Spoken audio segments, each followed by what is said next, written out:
Spart Nation, folks. Again, we are trying to get to that 1,000 subscribers. So we're asking the already close to 700 folks that we already have subscribed to just grab one person you know and have them subscribed so we can get our home games broadcasted live, starting with the Legacy of Pride game next Friday. And with that said, it's my pleasure to bring in another Spartan onto our channel. By the way, he's also my boss. And his last name is legendarily synonymous at Chula Vista High School and Spartan football. Coach Craig Wilson, welcome to the podcast, sir. Thanks, Coach Bannister. It's an honor and pleasure to be here. Anything for Spartan football, always. That's kind of been your family's mantra, anything for Spartan football, which I know there's a lot of people, not just with yourself, but with your father as well, who was a big part of this school. The Wilson name, as I said, has been synonymous with Chula Vista High School football for years and years and years. Can you tell our audience what Chula Vista High School and Spartan football has meant to the Wilson family, starting with your dad and now to you? Yeah, it's hard to put in words how much it's meant to our family. My dad became the head football coach in 1965 when I was 3 years old. So I literally grew up around Spartan football. It's as far back as I can remember. You know, I was the little guy that I would go up with my dad during two-a-days. In those days, they had the early morning two-a-days, and I'd set up the blocking bags and run and jump on the bags and, you know, be the ball boy. After kickoff, I'd run off the sideline and go pick up the tee and run back. So that was really my whole growing up was involved in Spartan football. And then I went to Chula High and played for Gary Chapman, was the head coach in the late 70s, and then came back as a coach myself in 1988 and coached through 2004. And then I've been the athletic director for the last 10 years or so. So Spartan football is just in our blood. My older brother went to Chula High and played quarterback when my dad was still the head coach in 74, I want to say 74, 75. So Spartan football has been a part of my family since, like I said, literally I could remember. But, you know, in sports, I think a lot of times they kind of use the cliche of we're a family, and that's become something kind of popular for people to say. But the thing about Spartan football is it's really, truly a family. And when you start to think about the connections through Spartan football that you don't realize, I know you do now, but people start talking. I'm learning it. And it's crazy because when my dad was there as the head coach, you know, he hired on Rex Johnson and Gary Chapman and Mike Collins and all those people that are Spartan football legends. He brought them on as part of his staff. So then as a little kid, I grew up around those people, you know, around Chula High. In fact, I have pretty fond memories of when they had their coaches meetings and they would watch film.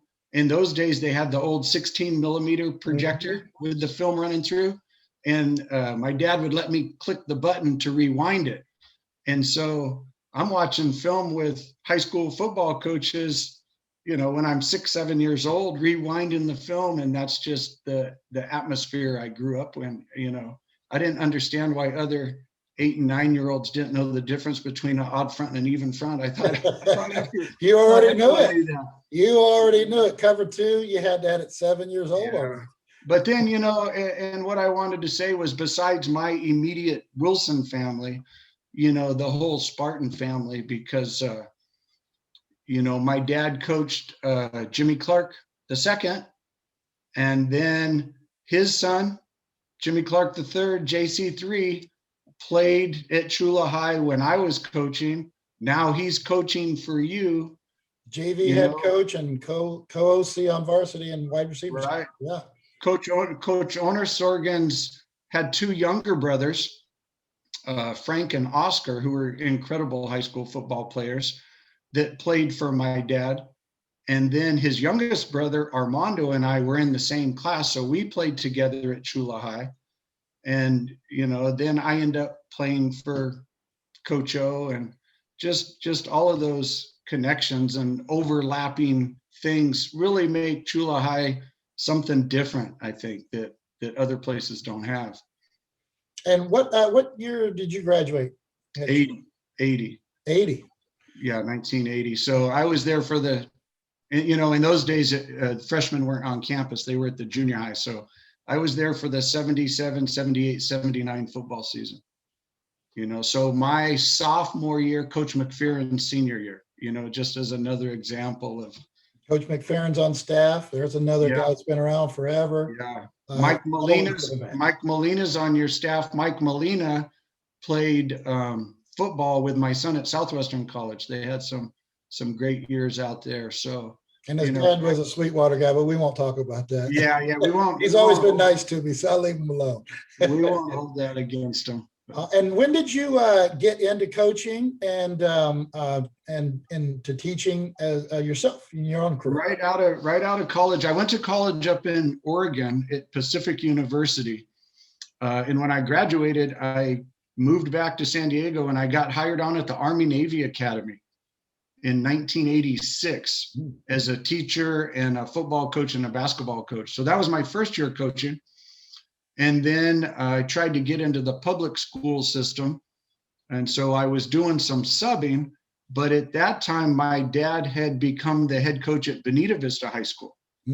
So then I spent the next 2 years working on his staff with him. I was the defensive line coach 1 year, and then the defensive coordinator the second year. And then I was able to get hired on at Chula. And the spring of 88 is when I started at Chula. So I did the spring practice that year, and then I've been there ever since. They can't get rid of me now. That's interesting. I didn't know that your dad had moved over. So you actually had a little bit of experience with someone who'd been around for a while, kind of like Coach Ray Chow, who eventually had left over to Otay Ranch. You kind of had a little experience with that and understanding that sometimes it's either time to move on or sometimes you have to move on. Yeah. Things happen. But I mean, you've seen that, it's always bittersweet, but the history resides there. How many years did your dad coach at Chula? 10. 10 years, yeah. 10, yeah. I believe it was 1965 through 75. That's a special time. And then, he coached at Bonita for a few years with Jan Chapman, another coaching legend in the South Bay, Jan Chapman, out at Bonita. And then he assisted Gene Alem at Sweetwater for a couple years in the 80s when Sweetwater was real good. They won a couple CIF championships. And then he ended up going back to Bonita Vista, where he was head coach for about another 10 years or so. Amazing. And what year did you start coaching at Chula? The 89 season was my first season. I got on in the spring semester, so I did spring football the year before, but the 89 season. And I heard you still have like a really cool little shirt somewhere back there. Is that I got it right here with me. It's the first shirt I ever received. Coach Onos Oregon gave it to me.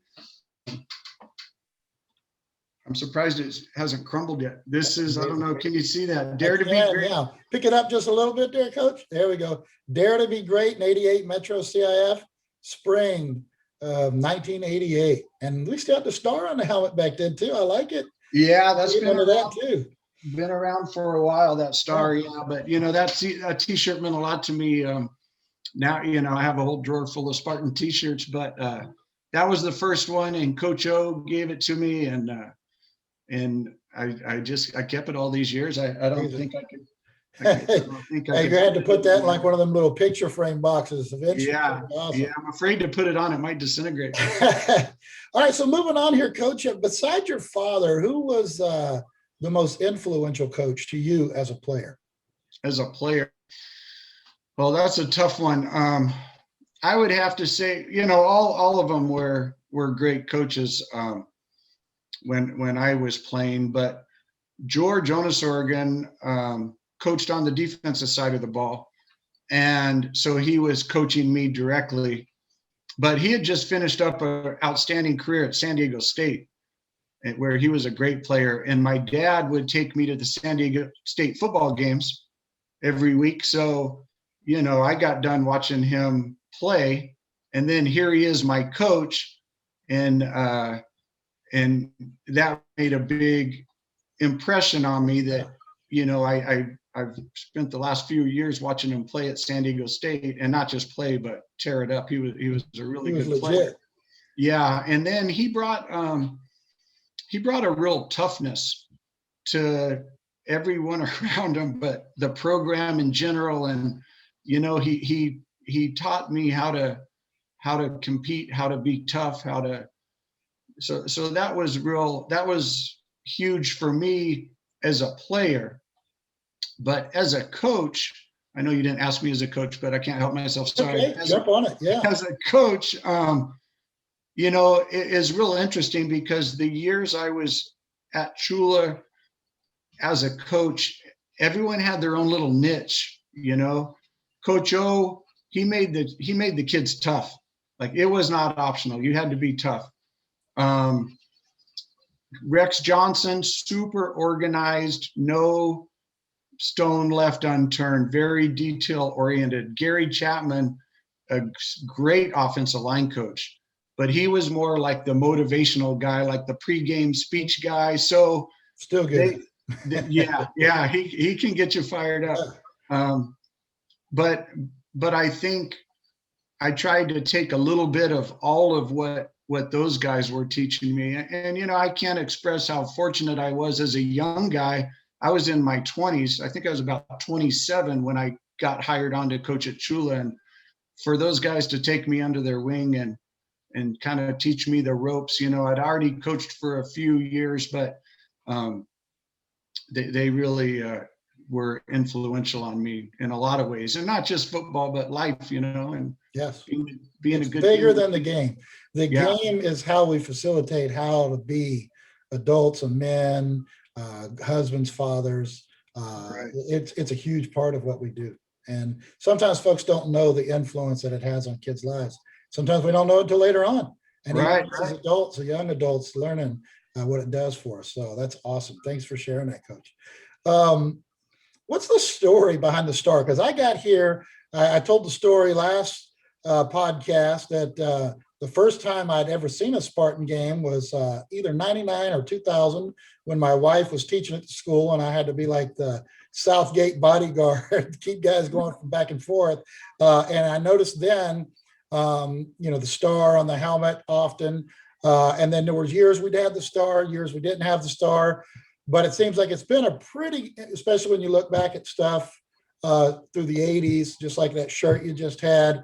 The star seems to have been an integral part. How did that get started to be part of the identity of Chula Vista Spartan football? Well, it even goes back to the 1970s. After my dad was done being the head coach, the next guy to come in was a guy named Bob Corza. And he coached in the South Bay a lot at Castle Park, but he was very involved in South Bay football for years and years and years. And when he took over the program, I think he wanted to kind of put his little stamp on it. Mm-hmm. And to be honest with my dad, not super fancy guy, he wasn't. Their helmets, when he was coaching, I think the helmets were just white with like numbers on. Yeah. I think and that was it.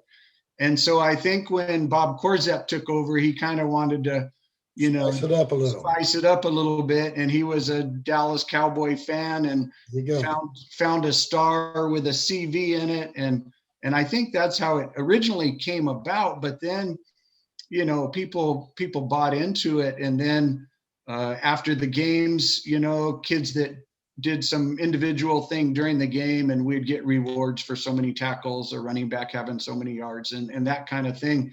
And then the reward was small stars, right? To put the small stars on the helmets. Still do it. Yeah. Yeah. And then, talking about Gary Chapman being the motivational guy, I always remember him talking about getting ready to play and getting your game face on. And he would always say the phrase, stars on their hats, fire in their eyes. So, I like it.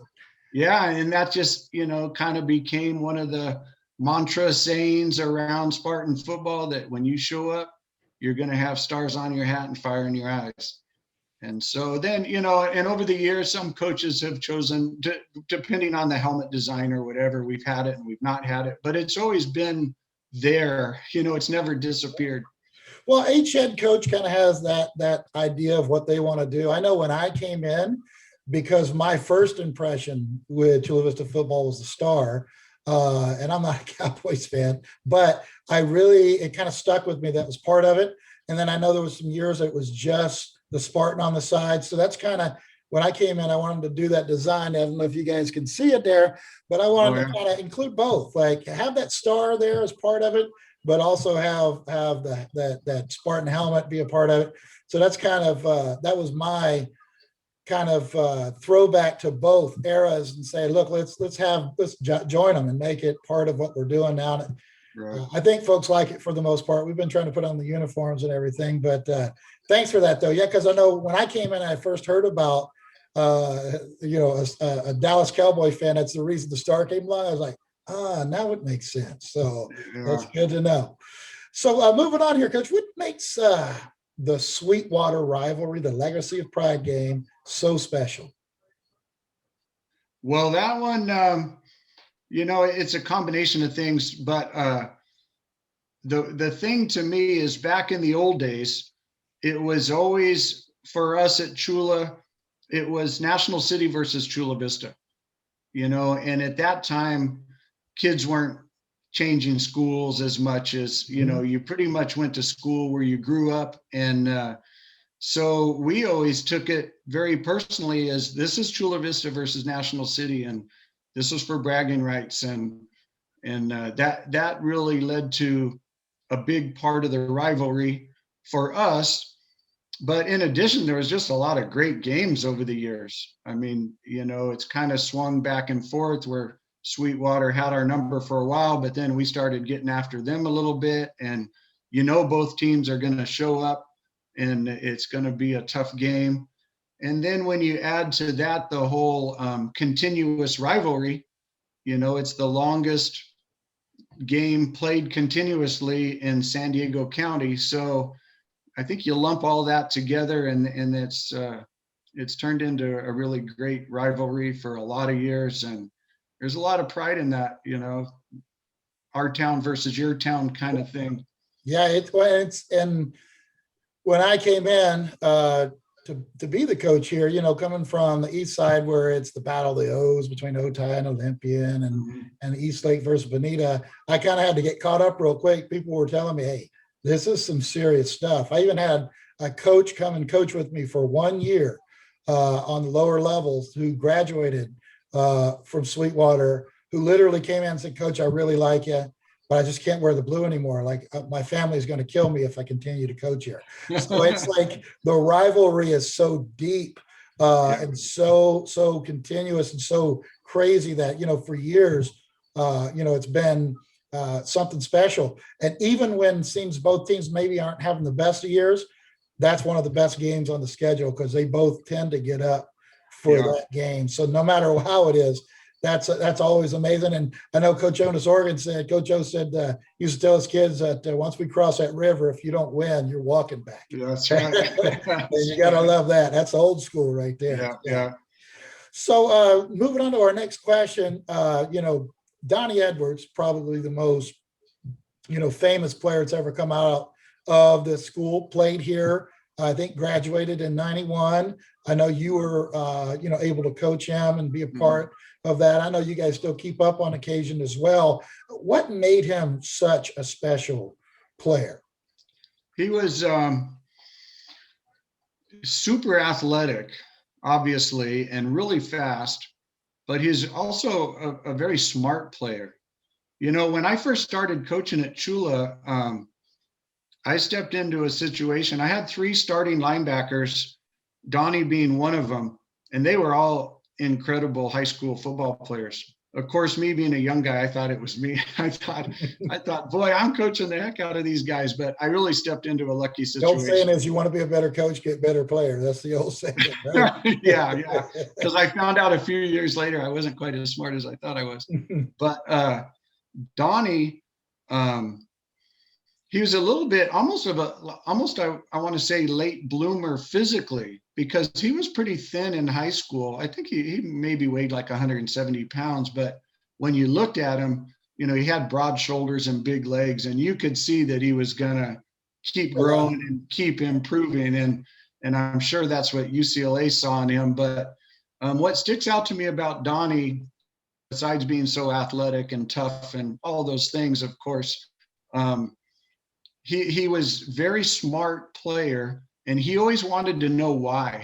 Like, in those days, from a coaching standpoint, it was like, because I said so, and we're That's going to do definitely it. how it was. We're Yeah. going to do it because that's the way I said we're going to do it.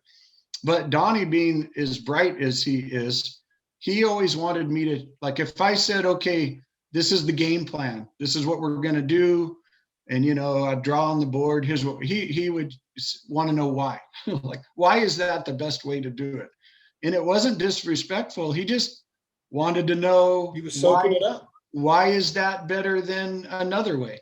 And if I could explain to him why it's the best, then he'd be all in and good to go, and he'd go make it happen. But I always remember when we were getting ready to have our group meetings, the individual linebacker meetings at the beginning of the week, I would always think, oh God, I gotta be able to explain this to him, or else he's Made you a better coach, though. Yeah, he really did. So to answer your question, just a combination of a really smart kid, obviously got into UCLA, but not just book smart, football smart, really tough, and then just his athleticism was incredible, being fast and strong. And I don't know, a lot of people might not realize he was a great baseball player.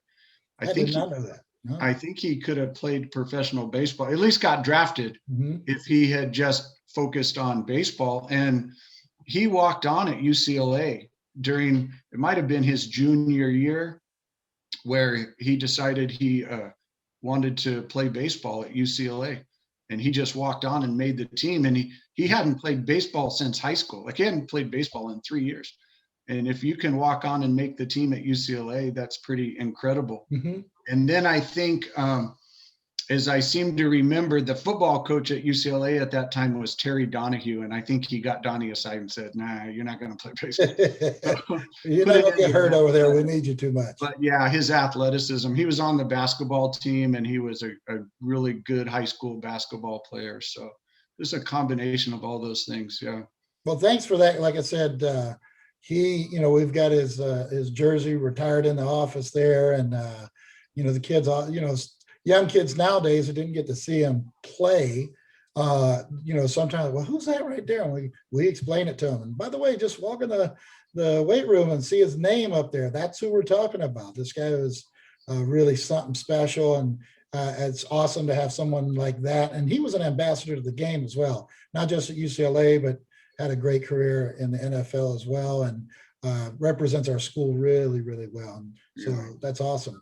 Thanks for sharing, Coach. And then we're going to move on to the next one. I always bring it up, and I'm going to keep bringing it up. 4 grass fields left in the county. And I'm not counting Bonita because they play at Southwestern College. There's 4 grass fields left in the county, and they're all on the west side of Chula Vista.